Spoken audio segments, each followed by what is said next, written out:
জায়গাটা যে এত সুন্দর আমি তো ভাবিই নাই। আসসালামু আলাইকুম গাইস, কেমন আছেন? আলহামদুলিল্লাহ আমি অনেক ভালো আছি। তো এটা হইতেছে পাবনা কেলিকো মিল। তো অবশ্যই চিনবেন, চিনার কথা। জায়গাটা আসলে অনেক সুন্দর। যেহেতু সামনে থেকে সুন্দর, নারিকেল গাছ অনেকগুলো আছে। তো আমরা এর আগে অনেকবার গেছি, কিন্তু সেভাবে ঘোরা হয় নাই, জাস্ট সামনে থেকে দেখা হয়েছে। তো এবার সবাই ভাবলাম যে যাই ঘুরে আসি, যেহেতু আসছে এখানে, আবার কবে আসি তার কোনো ঠিক ঠিকানা নাই। তো যাইতেছিলাম, তো এখানে যাইতে যাইতে যাই ভাবছিলাম এখানে বসবো, কিন্তু যে পরিমাণে রোদ, বসার তো জায়গা নাই, যেখানে যে বসবো তেমন কোনো পরিস্থিতিও নাই।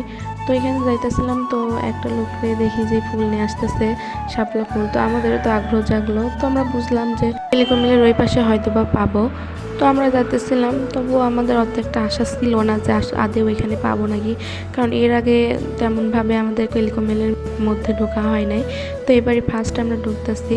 তো যাইতেছিলাম, ভালোই লাগতেছিল, কিন্তু জায়গা খুঁজে পাচ্ছিলাম না যে কোন দিক দিয়ে যাব। অবশেষে একটা জায়গা পাইলাম, তাও আমরা শিওর না যে এই পাশে দিয়ে আসলে রিয়েল জায়গা। তো যাইতেছিলাম, তো দেখলাম আসলে এখানে অনেকটা বড় একটা বিল।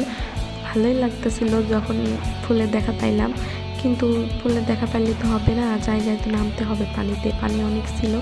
তবুও নামার চেষ্টা করলাম, আমি অবশ্য নামি নাই, বোনদের দিয়ে নামাই দিছিলাম, ওরাই পরবর্তীতে তুলে নিয়ে আসছিল। ভালোই লাগলো, অনেকক্ষণ সময় ওইখানে ছিলাম। ওরা ফুল তুললো, তোলার পরে খালি ওরা তুললে তো আর হবে না, আমারও তো তুলতে হবে। ভাবতেছিলাম নামবো নামবো, কিন্তু তাও তো একটা নামার পারিছিলাম না। পরবর্তীতে ওরা হাতে ফুল দিল, হাতে ফুল দেখে আমারও নামার একটু আগ্রহ জাগলো। পরবর্তীতে আমিও যারা নেমে কয়েকটা ফুল তুলে নিয়ে আসলাম।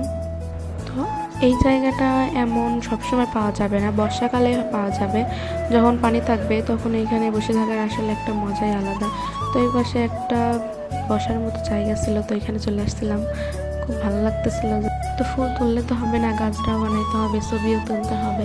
তো গাছরা বানাইতেছিলাম মেনলি ছবি তোলার জন্য, এই গাছরা দিয়ে অনেকগুলো ছবি ওঠানো হয়েছে। তো সবাই পরিকল্পনা করলো, তো আমরা দুইটা গাছরা বানাইছিলাম, একটা আমার বোন আর একটা আমি বানাইছি। তো একটা পিকচারে দিয়ে ফোনটা ধরে দিছিলাম, যার কারণে এরকম লড়াচড়া হয়েছে। তো ছবি উঠলাম, দেখেন কি সুন্দর করে আমি গাছরা বানাইতে পারি। যদি আপনাদের গাছরা বানানোর দরকার হয় আমারে বলবেন, ঠিক আছে? তো আশা করি আমার ভিডিওটা ভালো লাগছে, অ্যান্ড অবশ্যই এখানে ঘুরতে আসবেন বর্ষাকালে, ভালো লাগবে। অ্যান্ড আল্লাহ হাফিজ, সবাই ভালো থাকবেন। আসসালামু আলাইকুম।